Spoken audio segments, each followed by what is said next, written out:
Cette semaine, dans la Parashat Toldot, nous découvrons des récits fascinants sur la famille d'Yitzhak et de Rivka.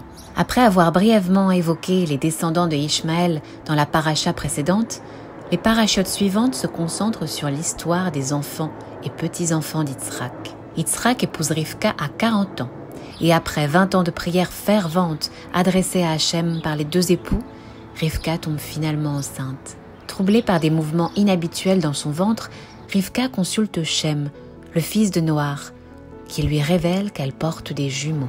L'aîné Esav sera asservi au cadet Yaakov.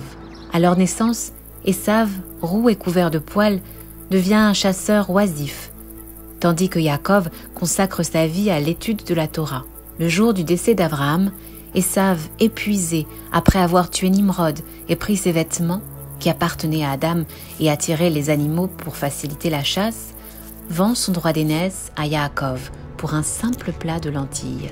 Lors d'une famine, Hachem ordonne à Yitzhak de rester en Eretz Israël, sanctifié depuis la Hakeda, où il a acquis la sainteté d'un sacrifice. Yitzhak s'installe à Guérar et présente Rivka comme sa sœur pour se protéger.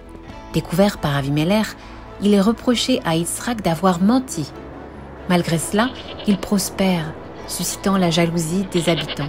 Après plusieurs querelles autour de ces puits, seul le troisième, Rehovot, reste libre, symbolisant les deux premiers temples détruits et le troisième éternel que nous attendons. Finalement, Yitzhak conclut un pacte de paix avec Avimelech à Beersheva. Devenu âgé et aveugle à cause des larmes des anges lors de la Hakeda, Yitzhak souhaite bénir Esav. Mais Rivka, se souvenant de la prophétie révélée par Shem selon laquelle l'aîné sera asservi au cadet, intervient pour aider Yaakov à obtenir cette bénédiction. Déguisé en Esav, Yaakov, tremblant, se présente devant son père.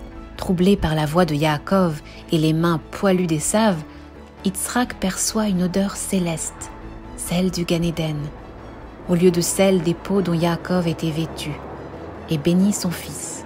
Lorsque Esav découvre la ruse, il entre dans une grande colère. Bien que troublé, Yitzhak confirme la bénédiction de Yaakov et accorde une autre bénédiction à Esav, lui révélant que si les Juifs faiblissent dans l'étude de la Torah, chas v'shalom, Esav se rebellera contre Yaakov. Rempli de haine, Esav projette de tuer son frère. Rivka conseille alors à Yaakov de fuir chez son oncle Lavan pour échapper à la vengeance d'Esav. Avant son départ, Yitzhak et Rivka lui ordonnent de ne pas épouser une fille de Canaan, mais de choisir une femme dans la famille de Lavan.